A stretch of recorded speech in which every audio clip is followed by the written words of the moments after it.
a unos y a otros. Por eso en esta hora yo quisiera invitar a Pepe Mendoza, más conocido como Pepe, ¿no? Un amigo con quien hemos compartido tanto tiempo y Dios permite que sigamos compartiendo este ministerio hermoso, así que hemos sido parte de este proceso de crecer juntos y ayudarnos a avanzar en la obra. Así que adelante, Pepe. Dios te bendiga, te use en este tiempo y que el Señor sea siendo glorificado por todo lo que vas a enseñarnos y Dios va a puesto en tu corazón.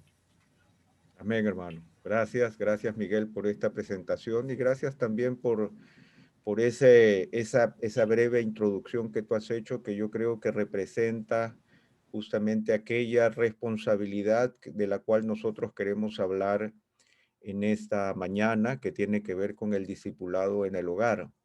Pero al hablar del discipulado en el hogar, no debemos perder de vista lo que hemos estado hablando hasta este momento, que son esos dos grandes principios que nosotros hemos querido mostrar y afirmar a lo largo de estos 2 días.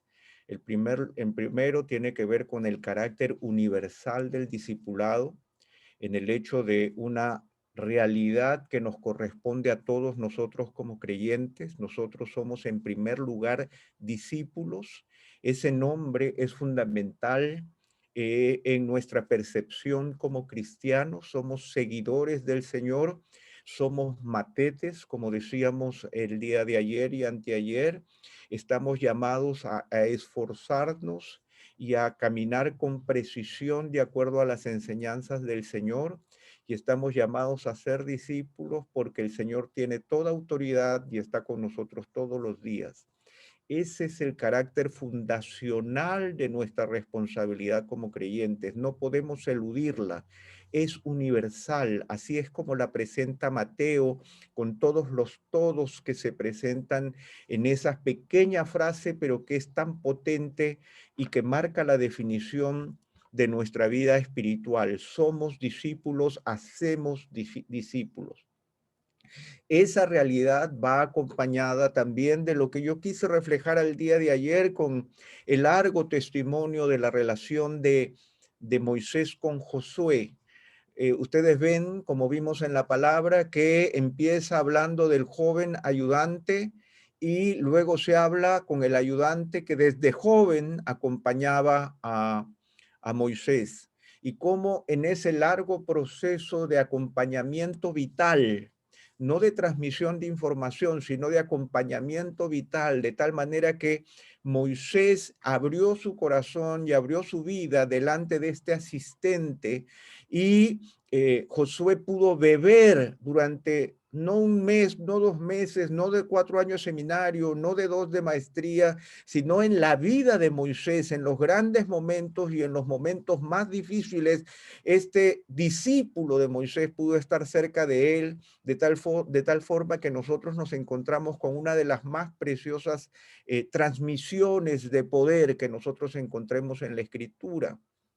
Ayer alguien me preguntaba, después de la reunión, uno de ustedes me preguntaba, ¿en qué momento entonces uno autoriza a un creyente a discipular? Y yo le dije que ya el concepto estaba equivocado, porque el discipulado no tiene que ver con autoridad, tiene que ver con realidad, con lo que nosotros somos. El discipular con lo que tenemos. Desde el primer momento en que nosotros llegamos a Cristo, compartimos de nuestra fe, compartimos de lo mucho o lo poco que tenemos, pero ya somos discipuladores.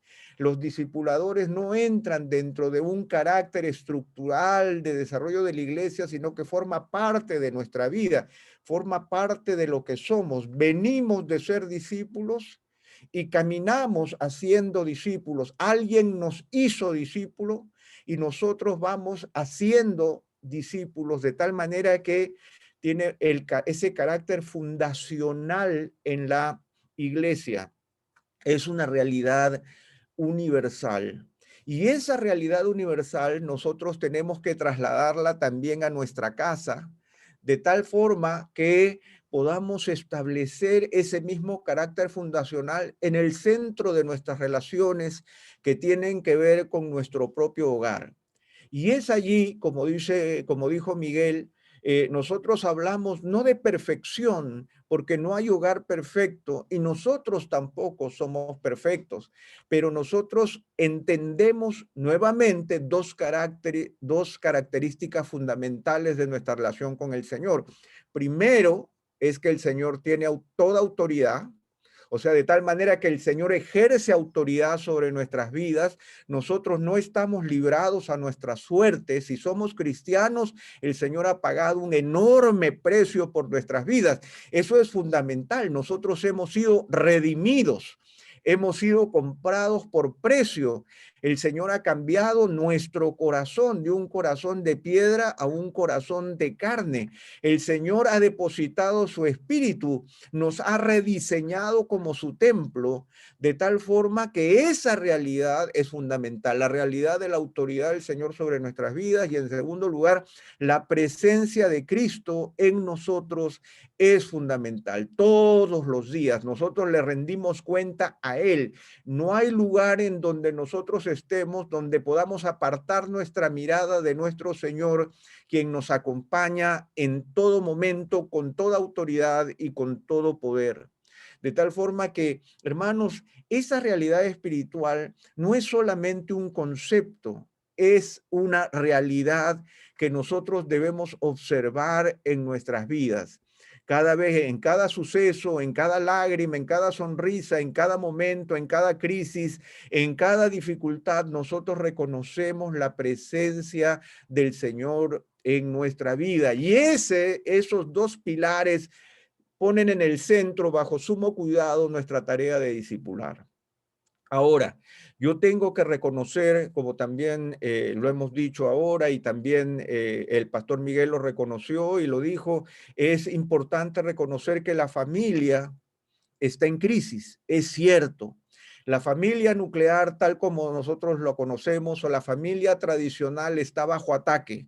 Si hay algo que la cultura contemporánea quiere destruir es la figura de la familia tradicional, porque se está abriendo y se está dando una apertura hacia otros tipos de familia y es una realidad.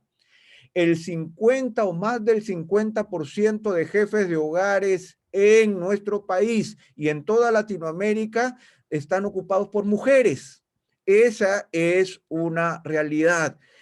Familias que están dirigidas, cuyo el rol paternal está encabezado solo por mujeres. Los hombres en su gran mayoría, en una gran mayoría dentro del concepto familiar de nuestra región, han abandonado el hogar o tienen una multiplicidad de familias o no tienen cuidado de sus hijos o no responden como hombres ante el rol que les corresponde. Eso ha creado una enorme crisis, un vacío y también un enorme cinismo que nosotros lo vemos reflejado en la cultura contemporánea de una manera abismal, no desde ahora, sino ya de varias décadas.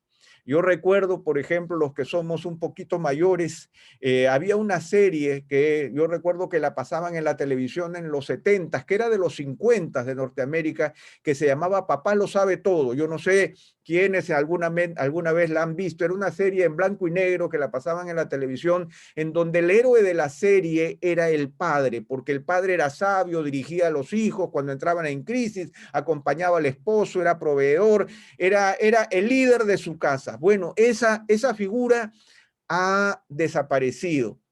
Yo tengo que hacer una confesión también. Cuando íbamos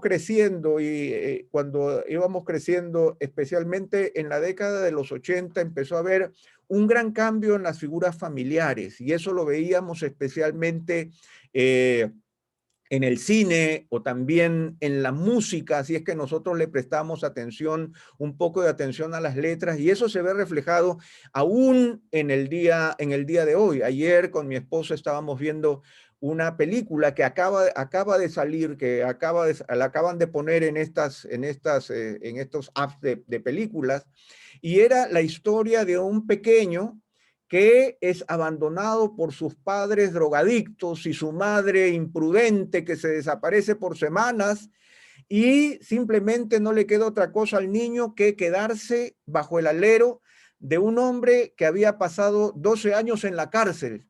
pero este hombre resulta ser la figura paterna que los padres en realidad no le estaban entregando, y la crisis de la película es que los padres vuelven, la madre drogadicta vuelve, quiere recuperar al hijo, y este hombre que sale de la cárcel no lo puede pedir porque ha estado en la cárcel, y todo lo que involucra.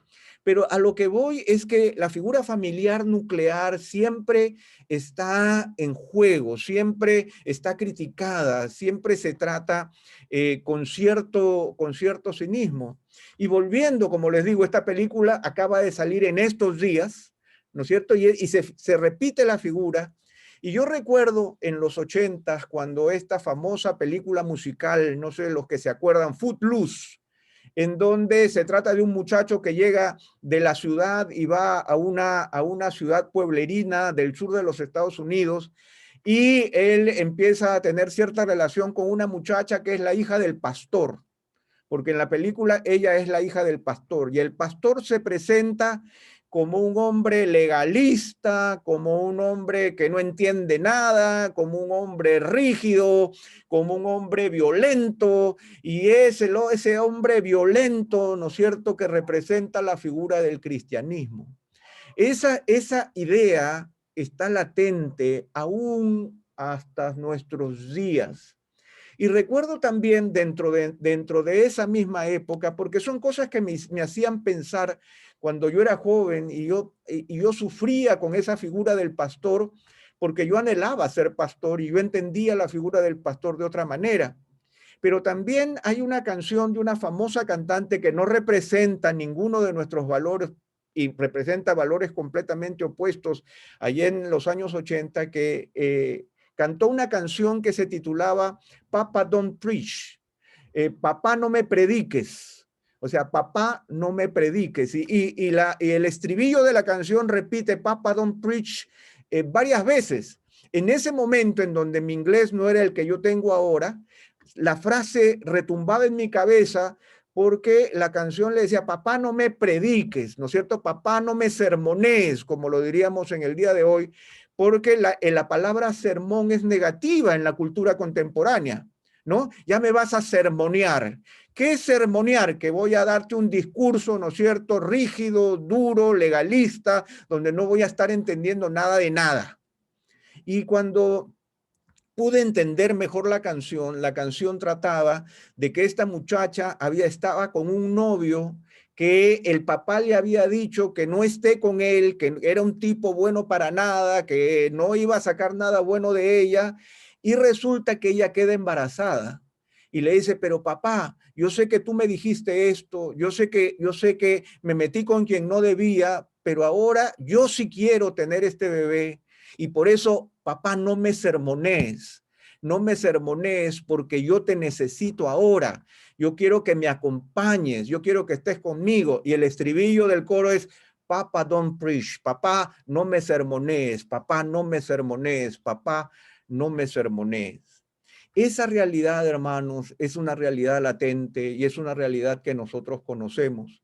Por eso es que en virtud de lo que estamos estudiando ahora, tenemos que reconocer que este carácter de discipulado universal que el Señor plantea incluye nuestra casa, incluye el lugar en donde nosotros somos más vulnerables, porque en la casa no hay posibilidad de que nosotros nos podamos esconder de quienes somos en realidad.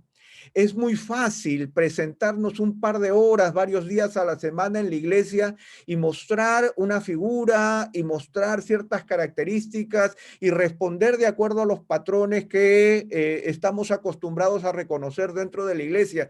Pero otra cosa muy difícil es poder mantener esa misma figura en la casa, porque en la casa saben quiénes somos nosotros en realidad. El día de ayer el pastor Arcadio en la noche, en el tema de la noche, habló de algo que es fundamental entender, lo que es la brecha generacional, que es el hecho de pensar de que existe tal distancia entre las generaciones que es muy difícil que nosotros podamos acompañar a nuestros hijos o que nuestros hijos puedan entender nuestros valores. Y hay mucho de cierto en eso, porque realmente nosotros estamos enfrentándonos a un terremoto, a un cataclismo, a un tsunami valórico en nuestro tiempo, en donde realmente hay ciertos valores que nosotros hemos preservado durante muchos años y aún centurias que ahora están cambiando de manera radical. Pero es importante que discipulemos a nuestros hijos. Yo recuerdo a uno de estos autores de libros que tienen que ver con el discipulado generacional, uno de los expertos en este tema, y él decía que una de las consideraciones más importantes que él tomó en su vida es cuando entendió que su hijo y su hija eran para él también discípulos, que él entendió que la universalidad del discipulado involucraba también reconocer que él tenía que hacer discípulos de sus hijos, que el mismo esfuerzo que él ponía en el discipulado eclesiástico debía ponerlo también en relación con sus hijos, porque la universalidad del término discipulado no eximía la realidad familiar en su propia casa, de tal manera que la autoridad de Cristo y la presencia de Cristo y la orden de discipular involucraba también a sus hijos, a quienes debía llevar a Cristo, y también debía hacerlos crecer en la verdad del Señor. El día de ayer, en medio de las preguntas, nosotros decíamos que es una realidad cierta, que nosotros, la salvación de nuestros hijos no depende de nosotros, pero sí predicarles el evangelio y sí enseñarles las verdades del evangelio. O sea, nosotros tenemos que mostrar las virtudes de aquel que nos llamó de las tinieblas a su luz admirable. Y quiero reconocer, hermanos, que la última canción que se cantó aquí, Muestra a Cristo, me sacó una lágrima, porque realmente esa canción representa ese llamado. O sea, que nosotros podamos mostrar a Cristo. Eso es el discipulado. Y esta canción toca profundamente mi corazón y yo realmente me gocé con la canción y dije, ¿cómo no volvemos a escuchar esa canción? Y yo quisiera, Pastor Javier, si es posible, que al final de esto podamos tener un tiempo de reflexión y volver a escuchar esta canción, pero en base a lo que estamos conversando hoy, porque yo creo que esa canción representa ese llamado interior y esa responsabilidad de discipular que nosotros tenemos. Ahora, ¿de qué se trata entonces? Porque tenemos que ver en el hogar, pero tenemos que seguir viéndolo de manera universal, de tal manera que los principios del hogar son los mismos que nosotros tenemos en el resto de nuestra vida, porque el llamado es universal. Y hay una palabra que el apóstol Pablo usa, y él lo usa en 4 oportunidades, 2 en Primera de Corintios, 1 en Efesios y 1 en Filipenses, que es una palabra fundamental para nuestro entendimiento de lo que significa discipular en el hogar. ¿De qué estamos hablando? ¿Qué es lo que tengo que representar? ¿Cómo yo muestro a Cristo? En Primera de Corintios, el capítulo 4, por favor, acompáñenme en sus Biblias. El apóstol Pablo está haciendo un llamado y un reconocimiento de un pedido a la iglesia de Corinto de que entiendan de que él es un servidor de Cristo, que es un servidor de Cristo que está pasando penurias por el evangelio, que está fatigándose, que padece hambre, está reconociendo las dificultades de lo que significa seguir al Señor en medio de esa iglesia de la cual nosotros ya conocemos cuáles eran sus características. Pero él en el verso 14 del capítulo 4 de 1 Corintios, él dice algo que me parece sumamente interesante para el tema que nosotros estamos viendo hoy.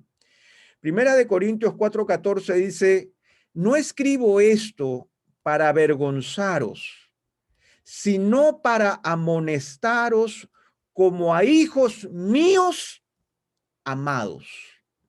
Porque aunque tengáis 10,000 años en Cristo, no tendréis muchos padres, pues en Cristo Jesús yo os engendré por medio del evangelio. Aquí el apóstol Pablo está extendiendo ese vínculo con sus discípulos de Corinto, pero está creando una figura poderosa que no es la figura de un maestro. Miren, señores, yo no soy tu maestro, yo soy como tu padre. Y yo creo que esa realidad íntima es la realidad que nosotros entendemos en nuestra casa. O sea, no te escribo para avergonzarte, sino para amonestarte como a un hijo a quien yo amo. Y yo creo que esa característica es fundamental en nuestra relación paterna. Nosotros no avergonzamos, nosotros amonestamos. Y la palabra amonestar tiene que ver justamente con el hecho de instruir en medio de una situación negativa. Porque está la palabra instruir, que es básicamente positiva, y la palabra amonestar, que es la instrucción, pero partiendo de una situación negativa. Yo te amonesto cuando descubro que has hecho algo malo y por lo tanto tengo que enderezarte. Esa es la idea de amonestación. Pero Pablo dice, yo no quiero avergonzarte, yo quiero amonestarte como a un hijo amado. Porque aunque tengas 10,000 maestros, que esa es la idea de ayo en Cristo, no tendréis muchos padres, pues en Cristo Jesús yo os engendré por medio del Evangelio. Pero miren ustedes el verso 16. En el verso 16 hay una conclusión. Y esa conclusión es la raíz en donde fundamentamos nuestro discipulado en casa, porque Pablo está hablando como un padre a un hijo amado a quien está amonestando. Dice, por tanto, os ruego, ¿qué les ruega? Que me imiten. ¿Qué significa esto, hermano? Significa que la amonestación, o sea, la invitación a la instrucción negativa, al hecho de que ellos tienen que enderezar el camino, se basa en su ejemplo. Él dice, por tanto, les ruego que me imiten porque soy su padre. Y ahí radica entonces nuestra mayor responsabilidad. Nuestra mayor responsabilidad es el hecho de que nuestros hijos en nuestra casa puedan imitar nuestra conducta.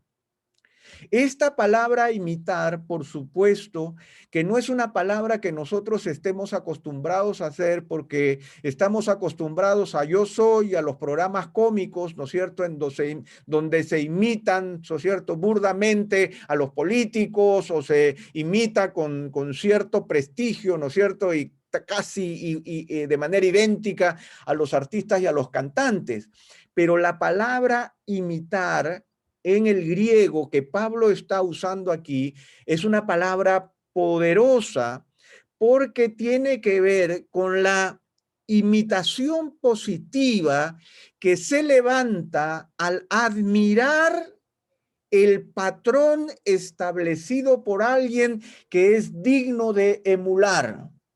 O sea que cuando yo le digo a mi hijo o a mi hija, imítame, yo estoy tratando de vivir una vida que es digna de emular, que es digna de ser llevada de la misma manera, de responder de la misma manera. Esta palabra imitación es fundamental.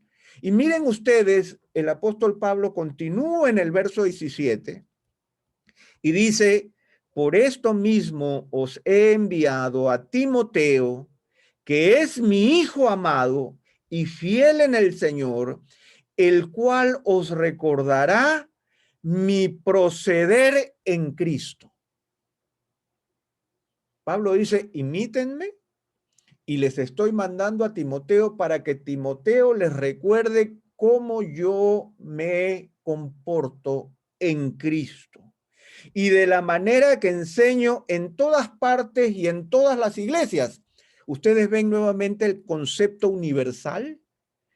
Ese concepto universal, hermanos, de que nosotros tenemos que ser íntegros en nuestra vida pública y en nuestra vida privada. les recordará mi proceder en Cristo de la manera que enseño en todas partes y en todas las iglesias. Yo creo que el apóstol Pablo no tenía necesidad de intensificar su frase cuando ya había dicho en todas partes, porque bueno, en todas partes incluye todas las iglesias, pero cuando él dice en todas partes y en todas las iglesias, él lo que hace es intensificar la coherencia de su carácter, que es digno de ser imitado. Hermanos, si hay algo que nosotros requerimos en este tiempo es coherencia. Coherencia en nuestras vidas, coherencia en nuestras reacciones, coherencia en nuestra conducta, coherencia en nuestro comportamiento, coherencia valórica. Si hay algo que nosotros necesitamos recordar es coherencia valórica, no una coherencia circunstancial, no que dependa del momento y la ocasión en la que yo me encuentro, porque mis hijos me están observando. Ellos están viendo cómo yo me comporto, de tal manera que ese ruego a imitar, ese ruego a emular, como dice allí, ¿no es cierto? La palabra emular es muy interesante porque dice, es imitar las acciones de otro, procurando igualarlas o incluso excederlas. O sea, yo espero no solo que me iguales, sino que me excedas. Es una imitación positiva. O sea, nosotros esperamos que nuestros hijos sean mejores que yo, pero que ellos puedan pisar sobre mis hombros para que ellos puedan constituir sus vidas sobre el fundamento que nosotros les estamos dejando. Y eso es tan difícil. El día de ayer les comentaba que es muy difícil encontrar buenos ejemplos de padres en la Biblia, en la Biblia. Podemos encontrar buena doctrina con respecto a cómo los padres deben comportarse, pero ejemplos son muy difíciles encontrarlos. ¿Por qué? Porque es difícil. Los que somos primera generación de creyentes sabemos de dónde venimos en la relación con nuestros padres. Y sabemos que nosotros no tuvimos padres sobre los cuales nosotros pararnos para ser mejores que ellos.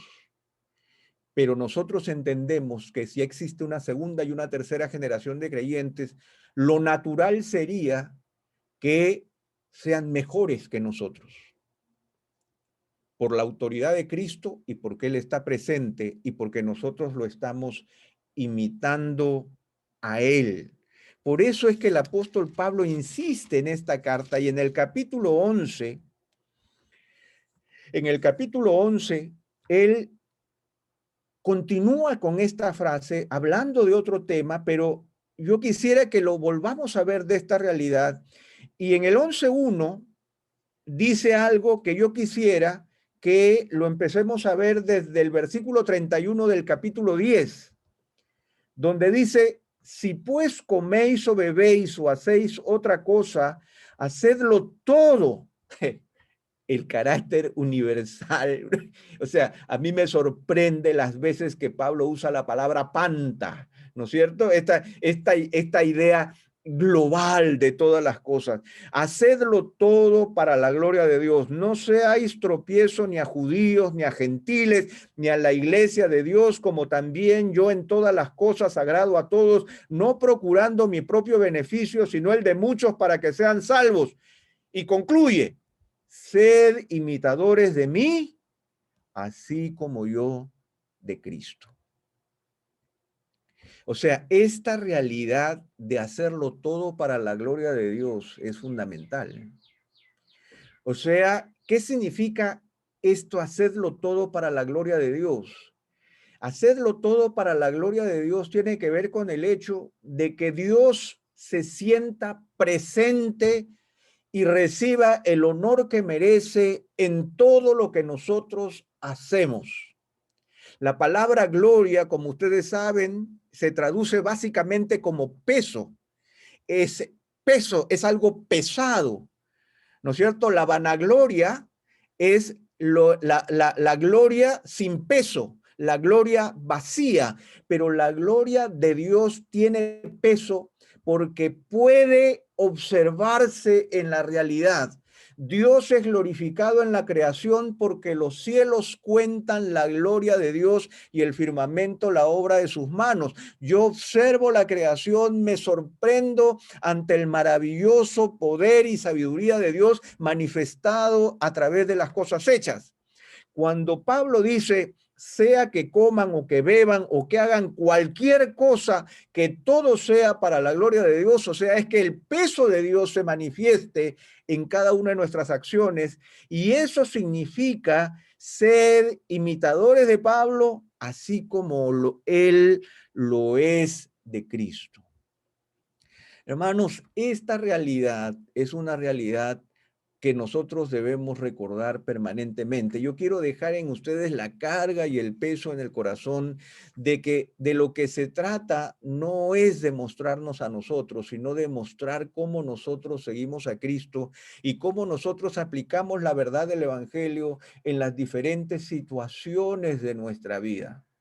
Esa realidad está latente aquí y está latente de una manera tal que el apóstol Pablo, y no vamos a leer los pasajes, pero para que ustedes lo apunten, en Efesios 5:1 y en Filipenses 3:17 vuelve a manifestar la intención de esa imitación, de que nosotros seamos responsables de poder imitar al Señor. Y no solamente eso, sino que en el último pasaje de Filipenses dice, sed imitadores de mí y mirad a los que así se conducen según el ejemplo que tenéis en nosotros.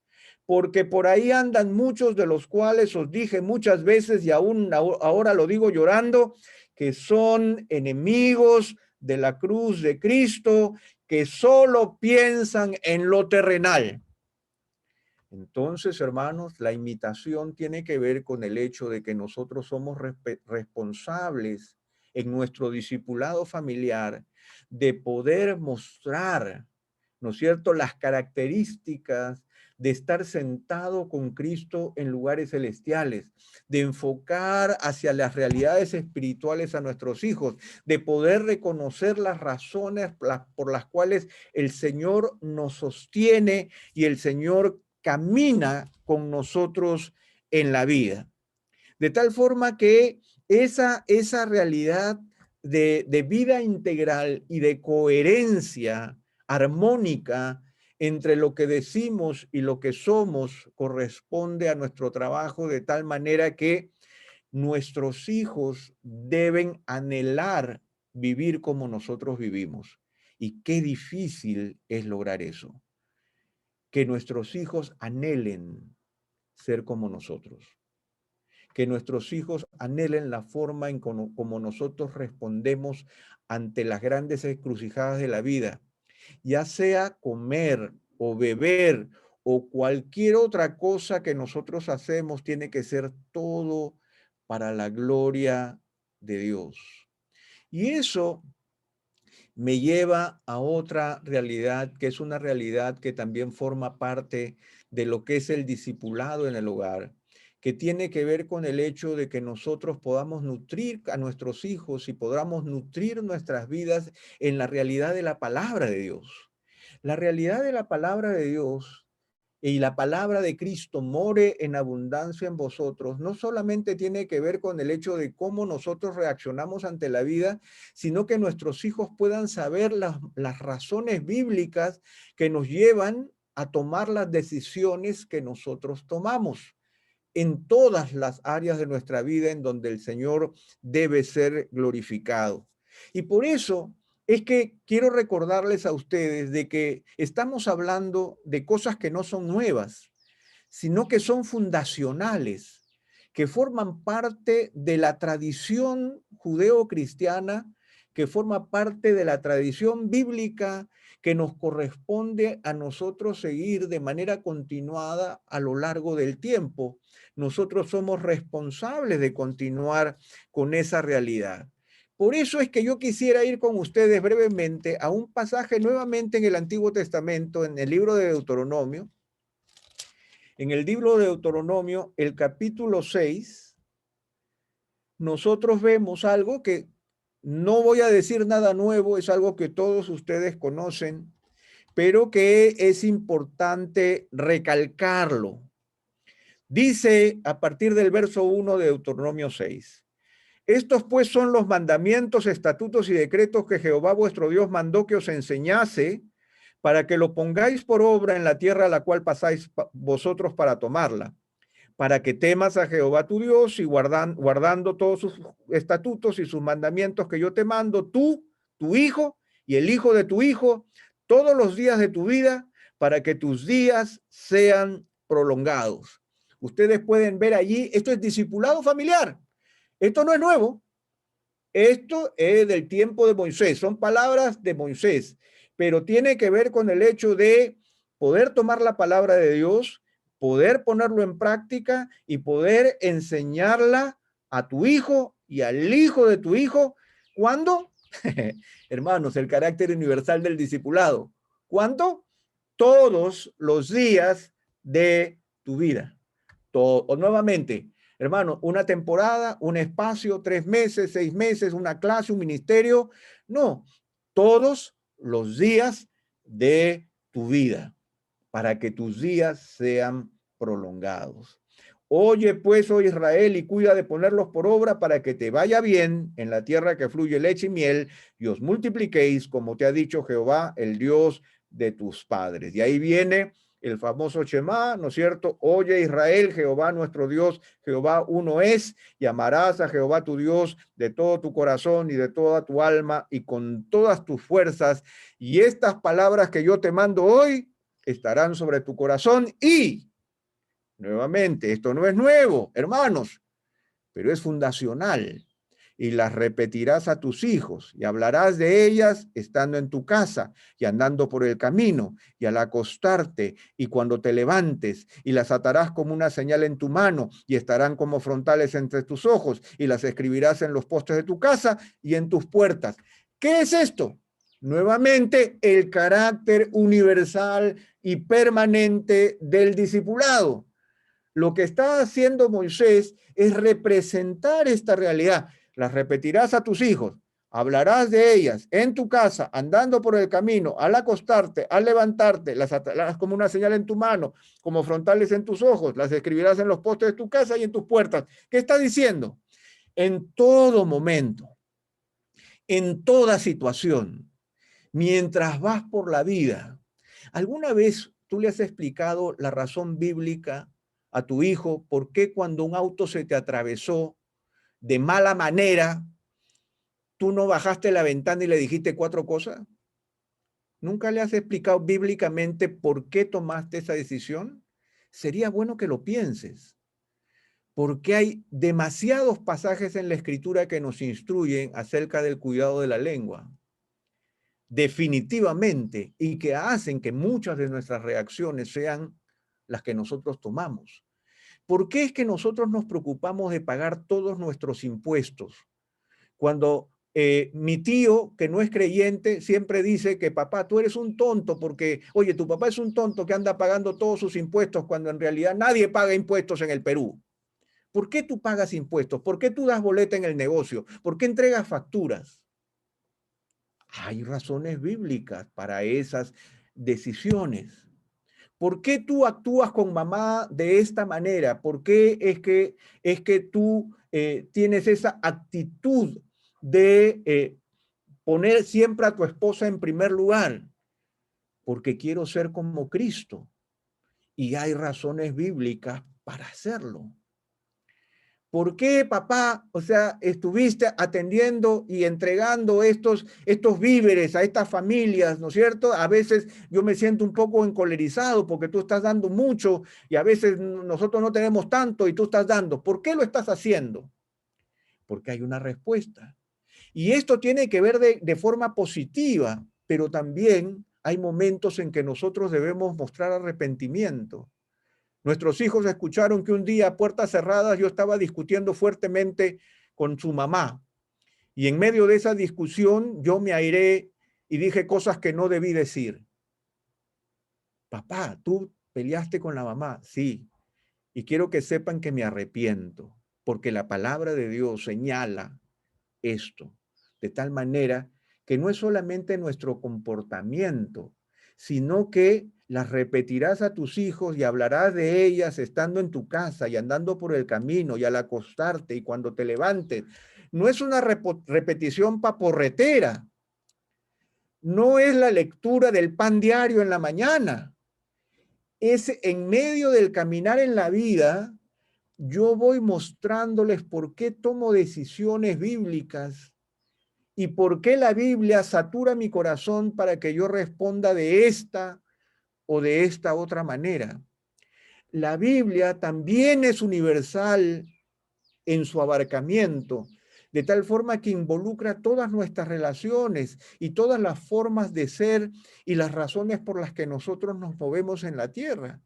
Las razones por las que nosotros comemos o no comemos, vestimos o nos vestimos, la forma en que nosotros transitamos, la forma en que nosotros pensamos, las razones por las que vivimos con un determinado estilo de vida, lo que hacemos con nuestro salario, las razones por las que nosotros damos el diezmo y la ofrenda misionera y la ofrenda al hermano necesitado, todo tiene repercusión escritural, porque si no, estamos siendo solamente bondadosos, pero nosotros somos imitadores de Cristo. Por eso esa repetición universal. Y no solamente esa repetición universal, sino que hay otro factor que es sumamente importante que está incluido en este mandamiento. En el verso 20 dice, mañana, cuando te preguntare tu hijo diciendo, ¿qué significan los testimonios y estatutos y decretos que Jehová nuestro Dios os mandó? Entonces dirás a tu hijo, nosotros éramos siervos de Faraón en Egipto y Jehová nos sacó de Egipto con mano poderosa. Jehová hizo señales y milagros grandes y terribles en Egipto sobre Faraón y sobre toda su casa delante de nuestros ojos. Y nos sacó de allá para traernos y darnos la tierra que juró a nuestros padres. Y nos mandó Jehová que cumplamos todos estos estatutos y que temamos a Jehová nuestro Dios para que nos vaya bien todos los días y para que nos conserve la vida como hasta hoy. Hermanos, hay algo que forma parte de nuestro discipulado, que es poder recordarles continuamente a nuestros hijos por qué somos cristianos. ¿Tú le has contado a tu hijo tu testimonio de conversión? ¿El Señor sabe la cantera de donde te sacó, los pecados de donde tú saliste, las razones por las que tú eres tan fiel en la iglesia? Muchas veces nuestros hijos no entienden por qué los levantamos los domingos temprano para ir a meterlos a la iglesia. ¿Por qué? Porque ya no recuerdan y ellos no saben que nosotros vamos a la iglesia para glorificar a un Dios que nos ha liberado de las cadenas del pecado. Un Señor que nos ha rescatado de una vida de miseria. Un Señor que ha reordenado nuestra existencia y que ahora nosotros somos suyos. Qué importante es que nosotros celebremos con nuestros hijos nuestros hitos espirituales. Que ellos recuerden, que sepan que nosotros amo a Jehová, pues ha oído mi voz y mi súplica, porque ha secado mis lágrimas y ha librado mis pies de resbalar, canta el salmista. Ese testimonio es fundamental para nuestros hijos, para que nuestros hijos recuerden, porque nuevamente es mañana cuando tu hijo te preguntare, imagínense, es el hijo preguntando, papá, ¿y por qué obedecemos todas estas cosas? ¿Por qué hacemos todas estas cosas? ¿Cuál es la razón? Que no sea una razón religiosa, porque así vive esta familia. No, porque hay redención, porque el Señor nos ha liberado, porque el Señor ha hecho que nosotros podamos dar testimonio, porque nosotros tenemos que marcar los hitos de nuestra vida de tal manera que los milagros de Dios puedan ser recordados en nuestra casa.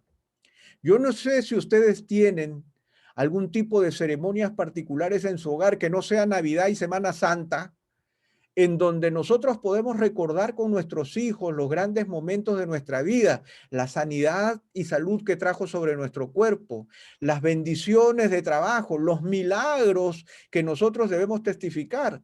Recuerden que nosotros somos discípulos, pero también somos testigos.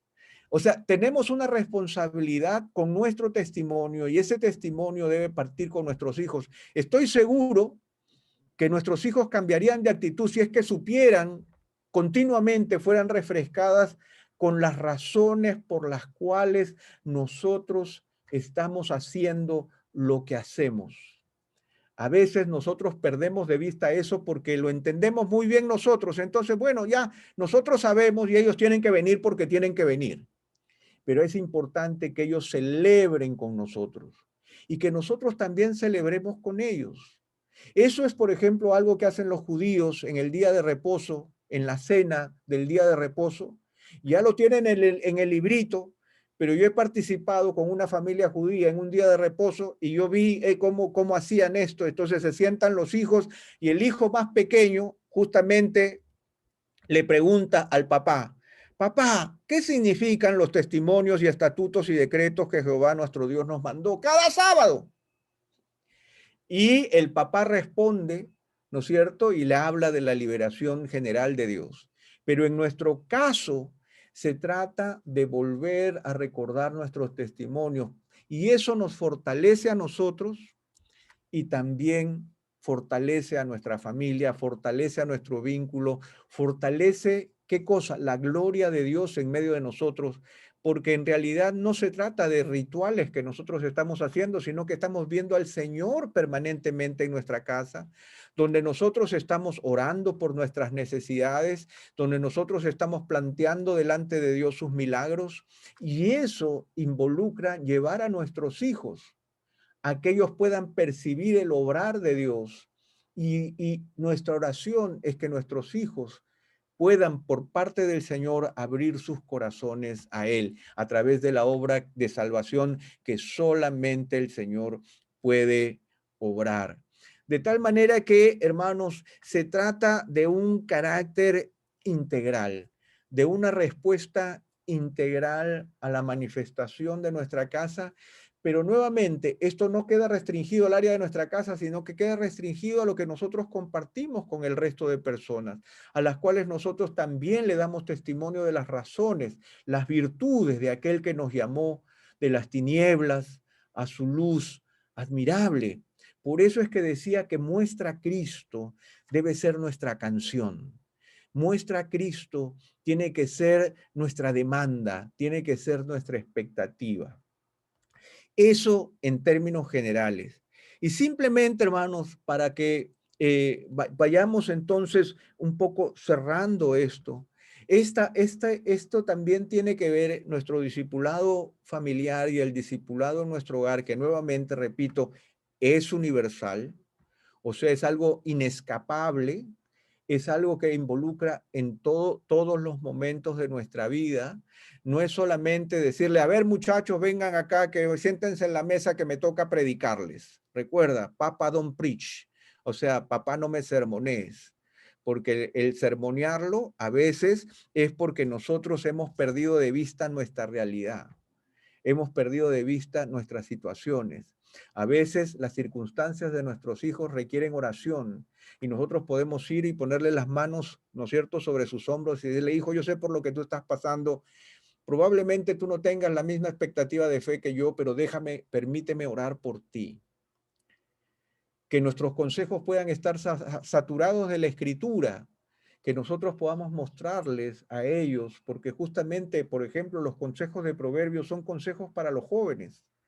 O sea, donde nosotros podamos mostrarles los dos caminos de la vida, las decisiones que nosotros podemos tomar en la vida y la forma en cómo el Evangelio ha repercutido en nuestra existencia.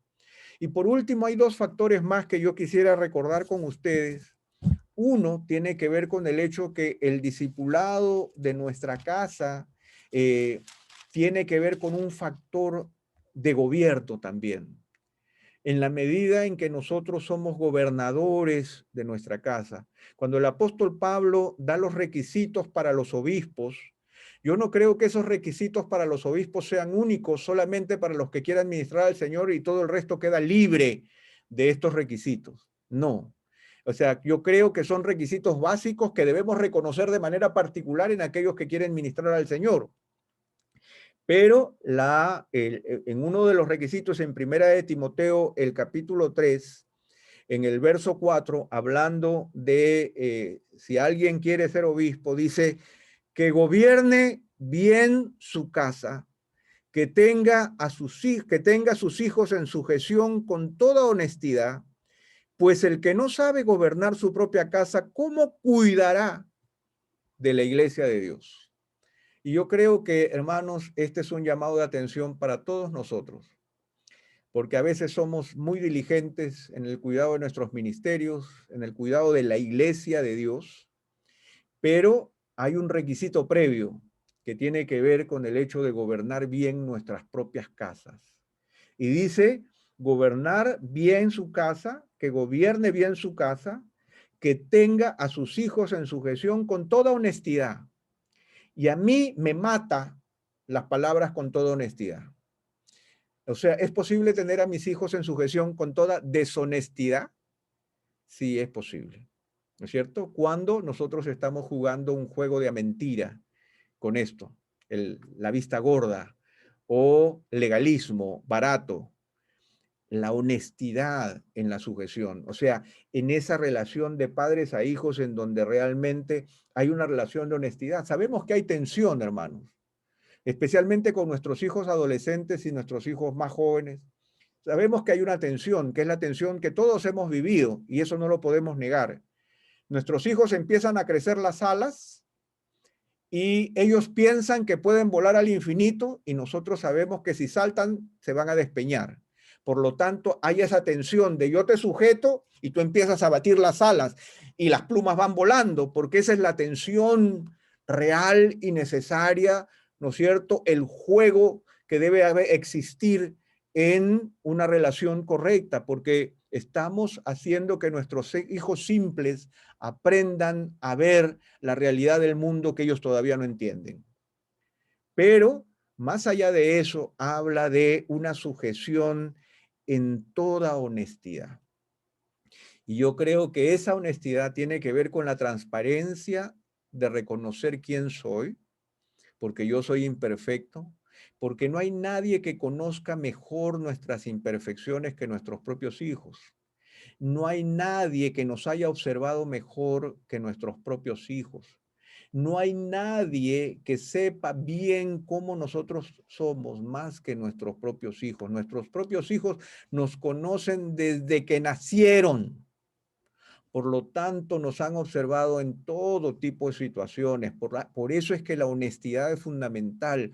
Por eso es que ellos huelen la hipocresía, la huelen, la saben. O sea, no les podemos mentir. Y si ven a un Pepe en la iglesia que es diferente al Pepe de la casa, lo van a oler. Se van a dar cuenta.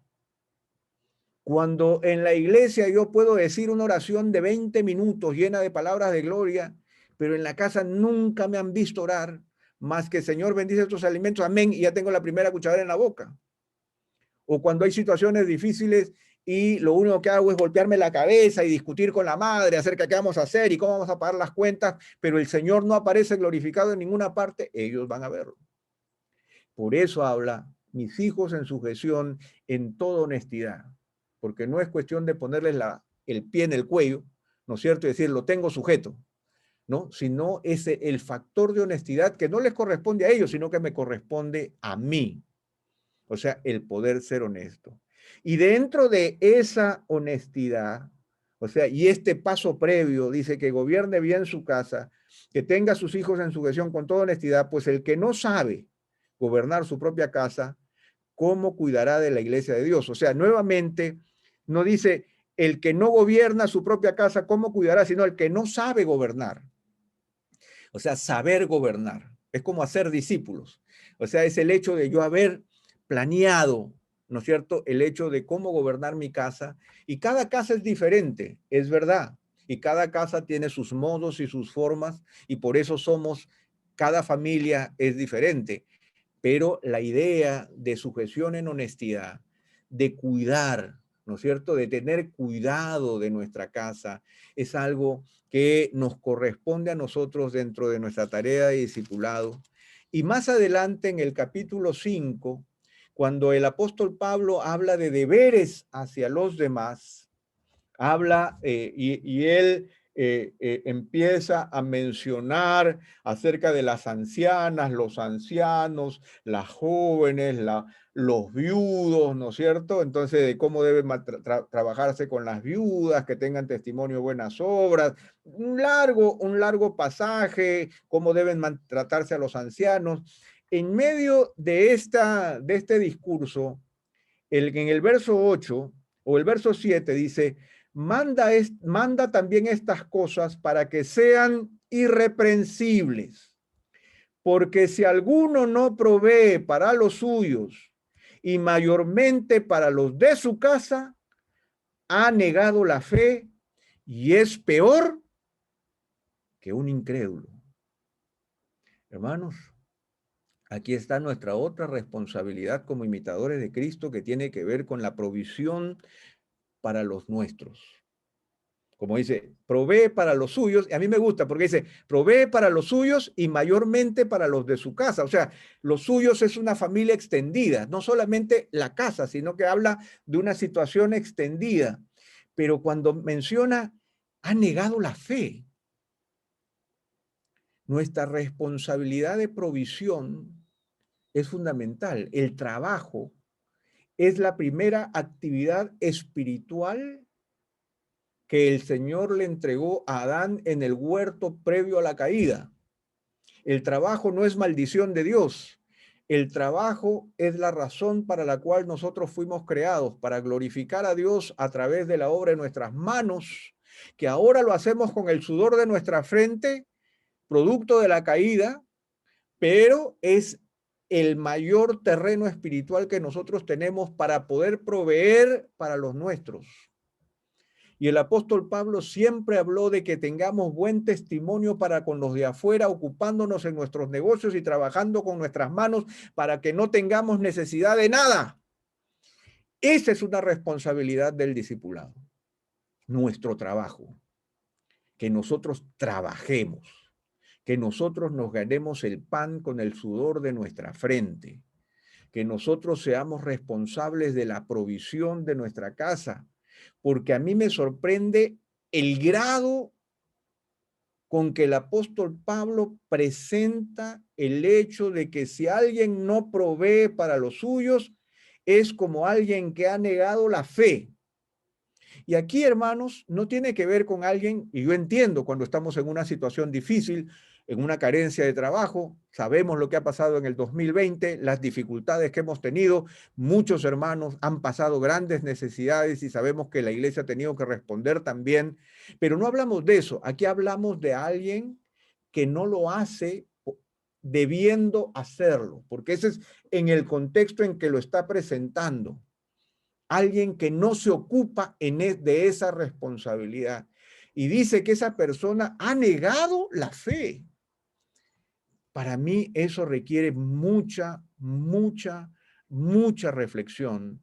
Y es peor que un incrédulo. No se queda simplemente en lo neutro, sino que dice que es peor que un incrédulo.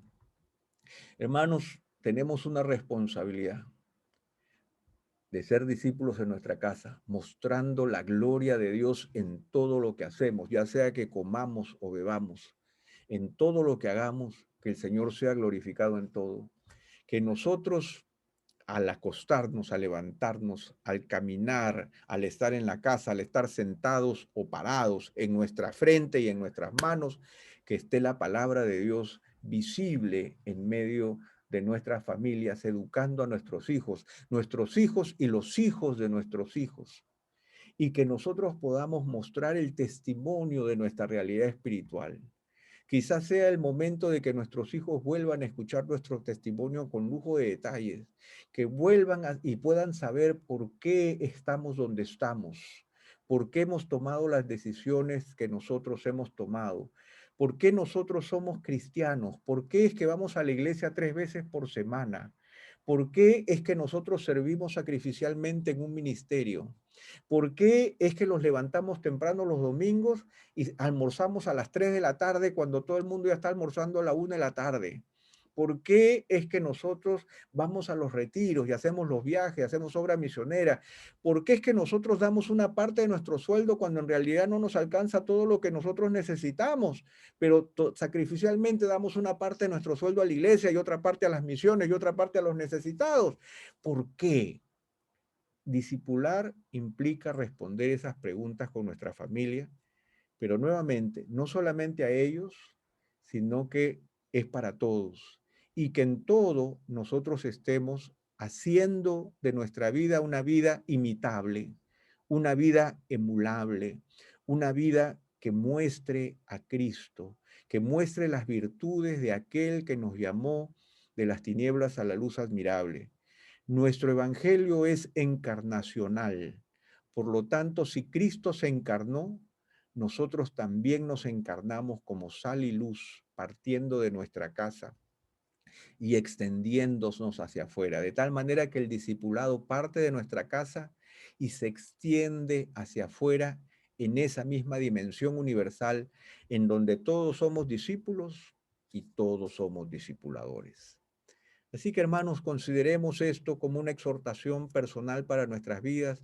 Lo reconozco como también un recordatorio para mí mismo de mis propias obligaciones y no dejemos de discipular. Vienen tiempos muy difíciles, como les repito, un tiempo en donde nuestros valores están en juego, un tiempo en donde nuevamente tenemos que volver a nuestras raíces y descubrir cómo creció la iglesia en un comienzo a través de este discipulado, a través de estas relaciones personales, a través de caminar por la vida, mostrando a las personas las virtudes de aquel que nos llamó de las tinieblas a su luz admirable. Muchos nos cuestionan por ser simplemente religiosos, por ser legalistas, por estar fuera de la realidad.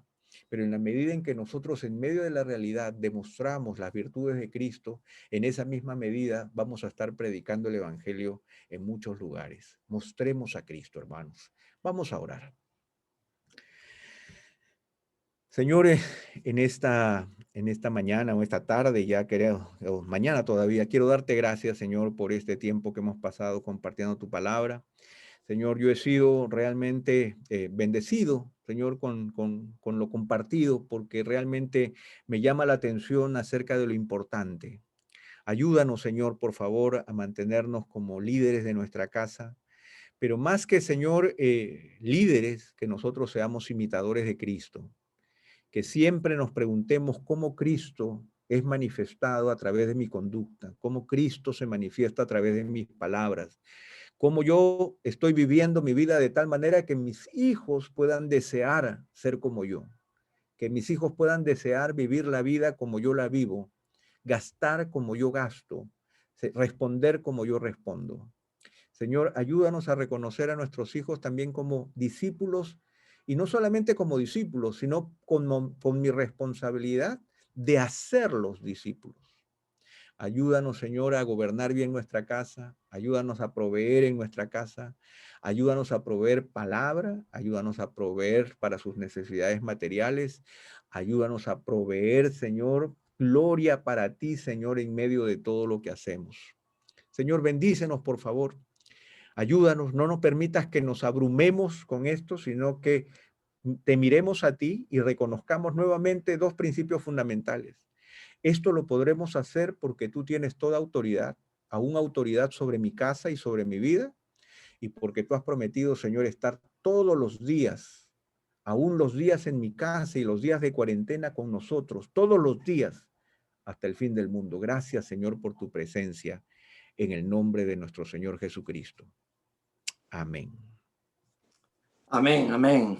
Gracias, Pepe, gracias por tan precioso tema que desafía nuestras vidas y que nos confronta y que nos ayuda a mirar cómo, de qué manera estamos viviendo los principios del discipulado al interior de nuestro propio hogar.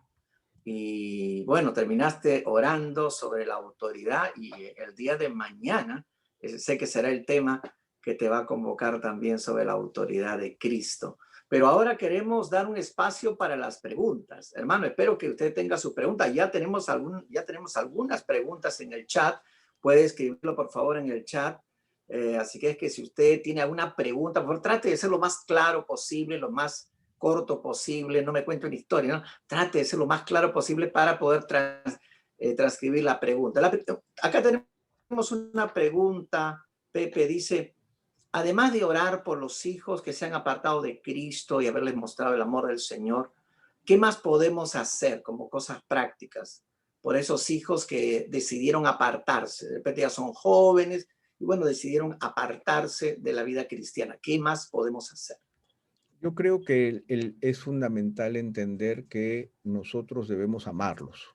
O sea, debemos amarlos y debemos mostrarles nuestro amor. Muchas veces nosotros en nuestro deseo de volverlos a traer de la iglesia, a la iglesia, a veces nosotros los avergonzamos. Por eso dice, yo no quiero avergonzarte, sino quiero amonestarte como a un hijo amado. Y yo creo que nuestra oración tiene que ver con ese hecho. ¿Cómo yo puedo amonestarte como a un hijo amado? ¿Y cómo yo puedo mostrar a Cristo en mi propia vida de tal forma que ellos puedan ver a Cristo en mí? No lo van a ver en la iglesia, pero lo van a ver en mí. De tal forma que yo procuro, ¿no es cierto?, darles testimonio. A veces yo he visto y yo mismo he cometido los errores de dar testimonio de forma equivocada, especialmente con aquellos que se han apartado del Señor o que se han alejado de la iglesia o que siendo adultos ya toman sus propias decisiones. Pero yo creo que a nosotros nos corresponde mantenernos firmes en donde estamos, de tal manera que nuestros hijos que van a ir por el mundo dando vueltas, si en algún momento se preguntan dónde está el norte, puedan voltear y encontrarme donde yo esté, donde yo siempre he estado, para que sepan a dónde pueden regresar. O sea, lo importante es que nosotros nos mantengamos firmes en nuestra posición de cristianos y que nosotros hablemos la verdad en amor.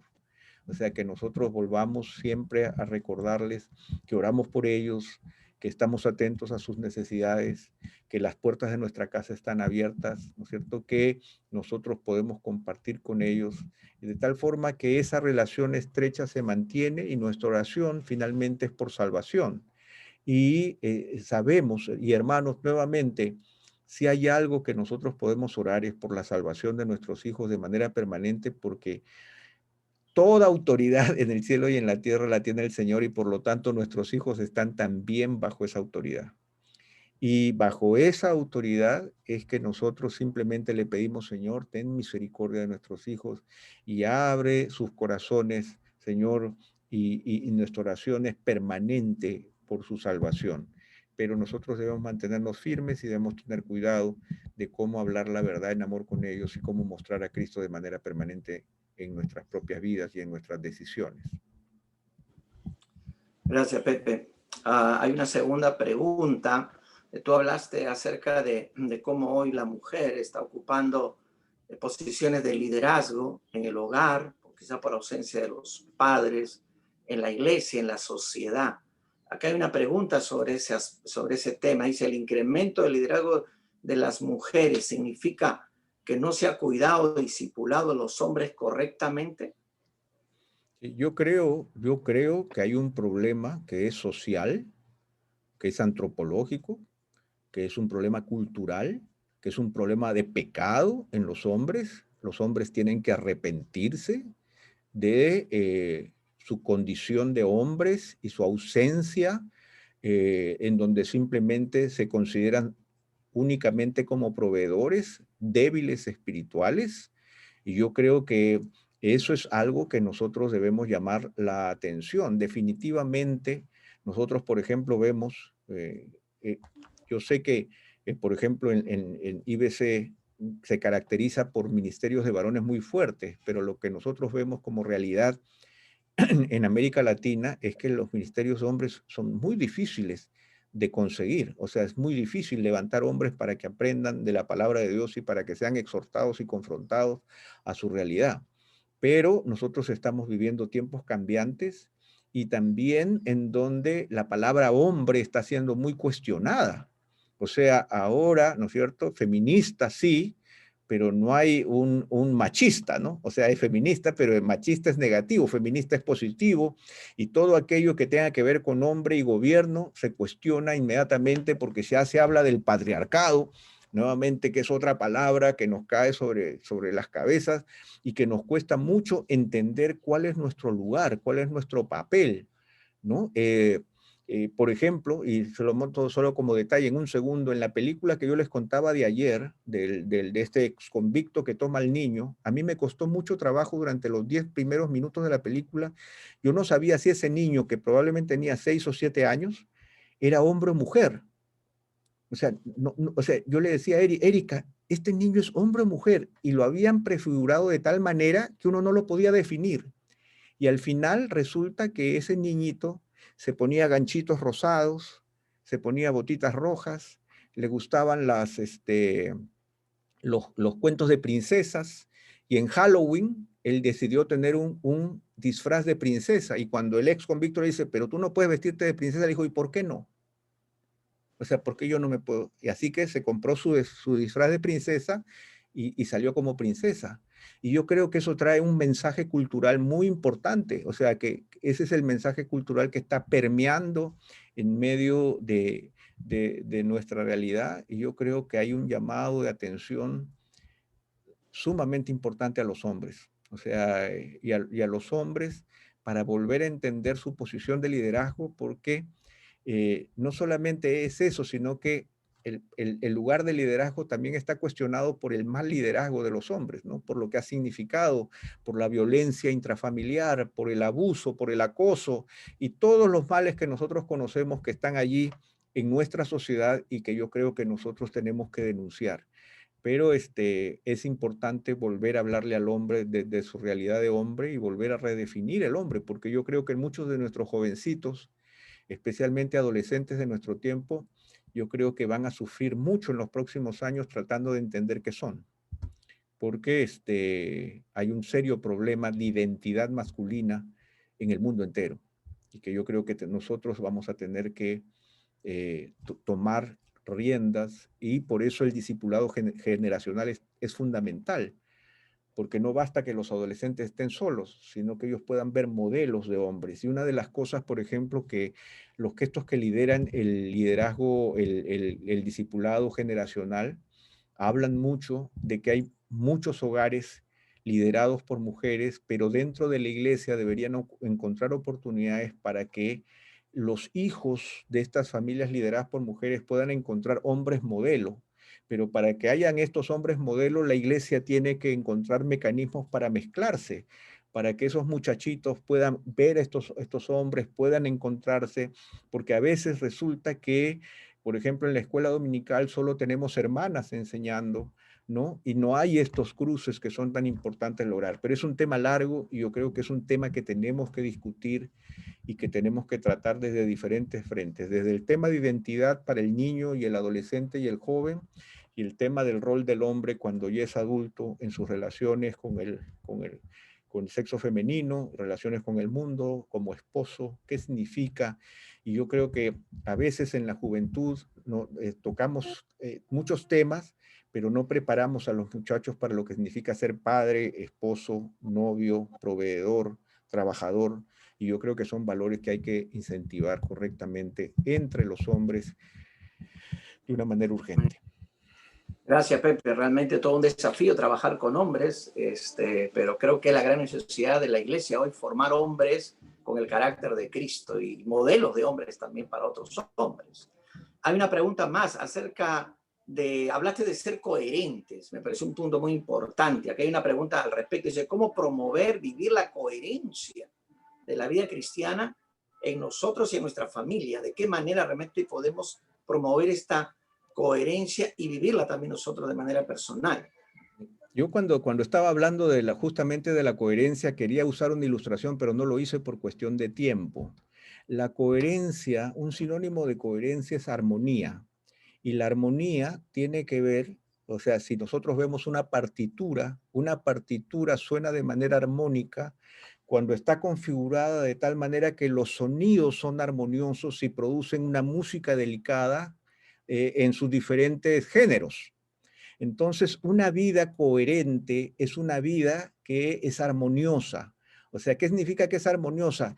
Que está tocando una partitura que se corresponde a las características de lo que significa la vida cristiana. Ser coherente significa que mis valores son los mismos en todas las áreas de mi vida. O sea, me rijo por la misma cosmovisión y me rijo por los mismos valores. Mi vida no es coherente, por ejemplo, cuando yo en el trabajo no rescato los valores cristianos, sino que vivo bajo criterios del mundo para poder trabajar, vender, ¿no es cierto? Estoy muy dispuesto a mentir, estoy muy dispuesto a no pagar mis impuestos, estoy muy dispuesto a falsear información. Entonces, eso me hace incoherente, incoherente entre lo que digo y lo que hago, porque no hay armonía. ¿No es cierto? No sueno correctamente, no tengo un carácter integrado. La palabra integridad tiene que ver con algo que está cerrado, que no tiene huecos, que no tiene fisuras. Nosotros tenemos que apretar nuestro corazón. La vida busca desintegrarnos. Nosotros nos desintegramos nos integramos o nos desintegramos con cada decisión que tomamos. Cuando yo tomo una decisión correcta, me integro, a pesar del costo.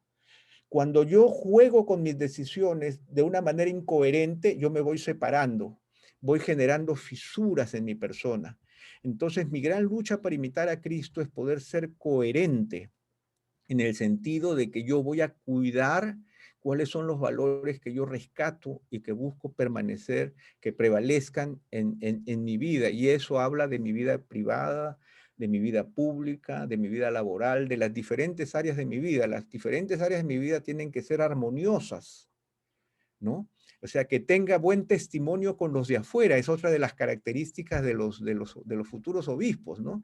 O sea, esa realidad de que no vengan por ahí a decir, oye, pero este tipo yo lo conozco, pues, oye, del barrio, y este es más bravo ¿no es cierto?, que cualquiera de por allá, cuando en realidad no existe esa unidad, ¿no? La coherencia es santidad, ¿no? Es caminar en santidad, caminar bajo los valores que nosotros, con los cuales estamos comprometidos, y el discipulado es buscar coherencia, justamente. Acordémonos de Pedro, acordémonos de Tomás, acordémonos con Pablo, o sea, especialmente Pedro, ¿no? O sea, el Señor buscó que Pedro sea coherente, o sea, la negación, luego el problema con Pablo en Gálatas, o sea, todo eso es apretar a Pedro para que sea coherente. O sea, Hechos capítulo 10, con Pedro, ¿no es cierto?, en la casa del curtidor, viendo esta visión de las cosas. O sea, ese es apretar a Pedro para que sea coherente, para que se presente a la casa de Cornelio y pueda responder correctamente a lo que el Señor le está presentando. Yo creo que nosotros debemos decirle al Señor, Señor, ayúdame a ser coherente. Ayúdame a ser firme en mis valores, en mis decisiones, porque nosotros jugamos mucho con eso. O sea, jugamos mucho con nuestra incoherencia. Gracias, gracias, Pepe. Bueno, te han llegado bastantes preguntas, así que vamos a tratar de ser un poquito puntuales, aunque creo que el tema aquí en coherencia también es integridad, una palabra creo que es importante recordarla, ¿no? Aquí hay una pregunta, Pepe dice, sobre la tensión que hay entre padres e hijos. Dice, cuando ellos piensan que están listos para enfrentar la vida, el mundo, pero sabemos que aún están en formación. ¿Cómo evitamos caer en la sobreprotección o quizás lo otro también en soltarlos muy pronto? Sí, ese es un ejercicio muy difícil y yo creo que los que somos padres lo entendemos, ¿no es cierto? A veces dice, mis hijos tienen que aprender de sus propios errores y no hay frase más necia que eso, ¿no? O sea, porque él dice que el sabio ve el mal y se esconde, pero el necio corre tras sus pasos y cae, ¿no? Nosotros tenemos la responsabilidad de hacer ese juego con nuestros hijos, ¿no es cierto? Esa tensión de que vayan y vengan. Ahora, por ejemplo, a diferencia de nuestra época juvenil, en donde lo más lejos que podíamos ir era a Chilca, porque no nos alcanzaban los recursos para ir a ninguna parte más, ahora nuestros hijos, y lo digo aquí, los que estamos aquí sabemos que nuestros hijos van por el mundo. O sea, el mundo es un pañuelo, es un pañuelo para ellos. Ellos ya no escogen que me voy a ir a visitar a los tíos en Trujillo, sino que dicen, oye papá, me voy a ir a Taiwán a visitar una amiga. ¿No? Eso me ha pasado a mí, ¿no es cierto? Taiwán, y se me corren las manos queriendo sujetarla, ¿no es cierto? Y hay decisiones, como digo, nosotros tenemos que tomar de soltar y jalar, de hablar mucho con nuestros hijos, de medir su nivel de madurez a través de conversaciones con ellos, de ponerles situaciones y ver cómo ellos reaccionan, pero también observarlos en la realidad. O sea, poder tener conceptos claros de quiénes son y cómo están enfrentando la vida. Yo creo que eso es muy importante. Y poder, como digo yo, la instrucción es positiva, la amonestación es negativa.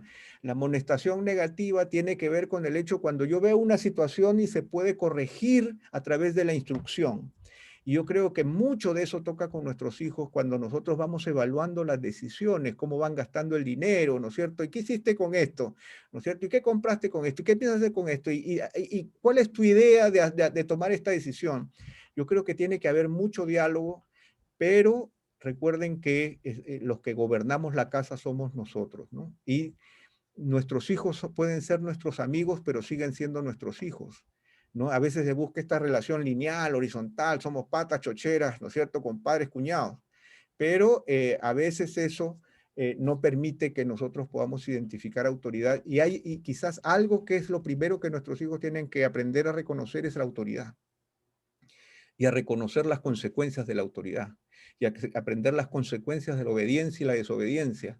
En la medida en que los vamos enseñando eso, también los vamos soltando y les vamos dando oportunidades y sabemos que se van a golpear como nosotros nos hemos golpeado y también como a veces nos pasa a los que hemos crecido un poco solos y no hemos metido la pata en muchas cosas, pero nos dimos las oportunidades y a veces nosotros tenemos también que aprender a soltar y aprender a jalar y aprender a recuperar y a pesar de la distancia poder seguir conversando. Yo creo que es una labor difícil, pero nuevamente, ¿en qué nos sujetamos? En que toda autoridad la tiene el Señor y ha prometido estar con nosotros todos los días hasta el fin del mundo, ¿no? Amén, amén.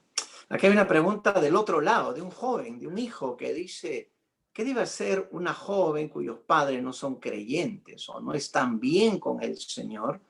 ¿Pueden ser los hijos quienes hagan ese discipulado, quien den este ejemplo a la familia? ¿Y de qué manera podría ser? Yo creo que el ser imitador de Cristo corresponde a todos los cristianos en el lugar en donde estén, ya sea que bebas o comas, no importa lo que hagas, hacerlo todo para la gloria de Dios. Ese es el principio universal. Ahora, yo tengo que reconocer que yo fui creyente solo en mi casa y yo tuve que enfrentarme muchas veces a las decisiones erróneas de mi padre, de lo que él quería que yo haga o de la forma en que él esperaba que yo viva o de las decisiones que yo tome o de las experiencias que yo tenga. Y eso fue doloroso y duro, pero yo tuve que pararme muchas veces y decir, yo soy cristiano, ¿no? O sea, puedo parecer un tonto para ti, pero eso es lo que soy y estos son los valores que que he decidido vivir y muchos de estas decisiones me costaron fuertemente en muchos aspectos de mi relación, especialmente con él, pero yo creo que nos corresponde también mostrar a Cristo. O sea, si tú estás y eres creyente y tus padres no lo son, pero tú eres creyente, y nuevamente, ¿en qué te sustentas? En que Jesús tiene toda autoridad, a una autoridad sobre tus padres, y Él está contigo todos los días hasta el fin del mundo, de tal manera que tú puedes mostrar a Cristo. Muestra a Cristo. Uno de los grandes errores que yo cometí en mi adolescencia, yo llegué a los pies del Señor a los 14 años, fue que yo me enfrenté mucho religiosamente, por ejemplo, de manera equivocada con mi abuela, con mis tíos, y eso me ha costado hasta el día de hoy grandes enfrentamientos. Yo agarraba y era iconoclasta, ¿no? Yo rompía las imágenes de mi casa, le corté la cabeza a un San Martín, ¿no es cierto? ¡Pac! Le quebré la cabeza y dejé la cabeza ahí en el altarcito que mi abuela tenía. Y también fui muy lutero, ¿no es cierto?, denunciando los horrores de la Iglesia Católica. Y eso jugó muy en contra posteriormente, pero yo era un adolescente apasionado y quizás muchas veces le he pedido perdón al Señor por muchas cosas que hice y que no debía hacer como testigo de Cristo, ¿no? De las cosas religiosas, o también no darle el lugar a mi familia que le correspondía en muchas cosas en donde yo siempre ponía la iglesia y los asuntos de la iglesia en primer lugar, y yo he aprendido posteriormente que no debió haber sido de esa manera, no, que debía haber dado mayores oportunidades de estar en mi casa, pero yo preferí, ¿no es cierto?, estar fuera de mi casa, pero también dejé muchas oportunidades de dar testimonio como correspondía con los míos, especialmente en mi juventud temprana, ¿no? Ya cuando uno va creciendo, va ordenando los pensamientos, pero en ese tiempo era un fiero luterano reformado que buscaba, ¿no es cierto?, echar a los fuegos eternos a todo aquel que se oponga, ¿no? Pero tenemos que aprender y tenemos que compartir la verdad en amor y tenemos que imitar a Cristo.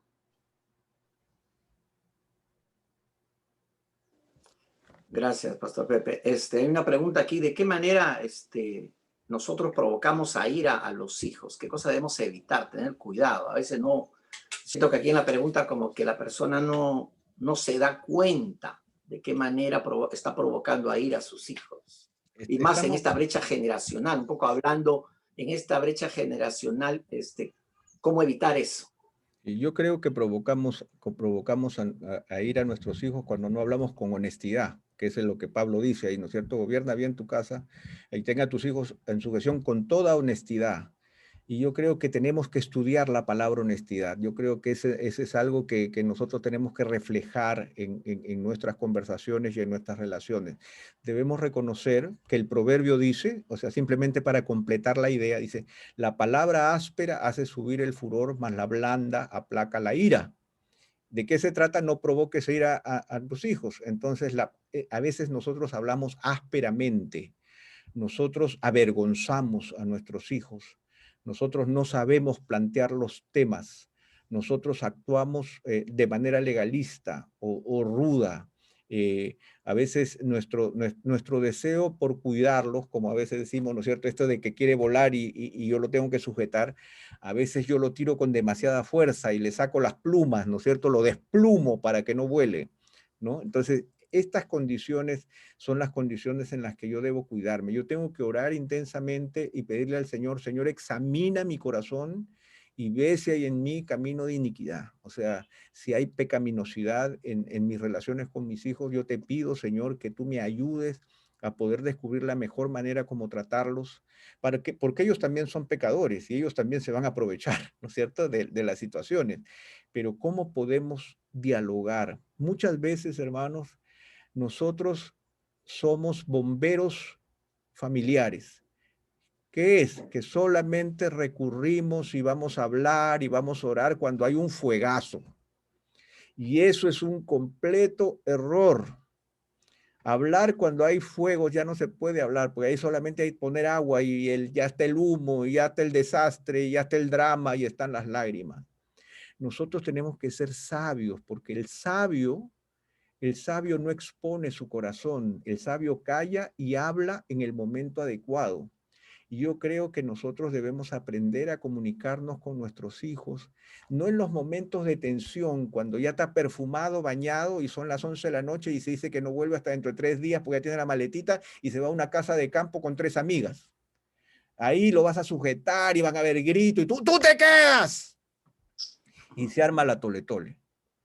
Pero yo creo que hay momentos en donde podemos hablar, hay momentos en donde podemos dialogar, hay oportunidades en donde podemos tener los dates con nuestros hijos y poder conversar de cómo va la vida y qué te está pasando y si tienes algo que decirme, qué te preocupa, qué te molesta.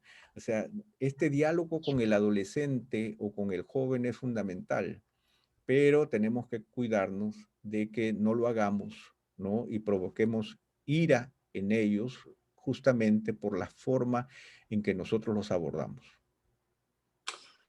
Gracias, gracias. Aquí hay una pregunta más. Dice, ¿qué aspecto debemos tener presente cuando queremos discipular uno a uno? ¿Qué cosa deberíamos, digamos, las cosas claves que deberíamos tener presente en un discipulado individual? En discipulado individual involucra en primer lugar, que yo manifieste el carácter de Cristo, que yo pueda mostrar la verdad de Dios, que pueda mostrar la verdad de Dios aplicada a las situaciones de la vida y que pueda ayudar a la persona a poder aplicar la verdad de Dios en su propia vida. Yo creo que esos son 4 aspectos fundamentales en donde nosotros podemos ir caminando. Pero yo tengo que representar a Cristo y yo tengo que ser el primero que ha sido moldeado por la presencia del Señor y tengo que tener, o sea, tengo que haber tenido la preocupación por esas 2 cosas que nosotros hemos mencionado una y otra vez con la palabra discípulo, ¿no? Que tiene que ver con esfuerzo y precisión. O sea, esfuerzo y precisión. Esfuerzo, esfuerzo y precisión, esfuerzo para que la persona quiera realmente aprender, porque a veces tú le puedes decir, ven, ¿no es cierto? Y la persona está como adolescente que está en la clase de escuela dominical, ¿no? Que parece que ni te pesca, ni te hace caso, ni te está mirando y mira el techo, o está mirando el celular. Se trata de que la persona, tú ganes el corazón de la persona en su deseo por aprender, y que le muestres con precisión la verdad del Evangelio. O sea, ¿cómo se aplica esto? O sea, ¿en qué situación yo esto lo llevo a la práctica? Y eso lo tengo que reflejar con mi propia vida y tenemos que mostrarlo en la medida en que vamos caminando juntos. Amén, amén. Aquí hay una pregunta más, dice, a pesar que hemos dado un buen ejemplo a los hijos, ¿por qué hay hijos que se apartan de los caminos del Señor? Es que nuevamente la salvación de nuestros hijos es obra y gracia del Señor.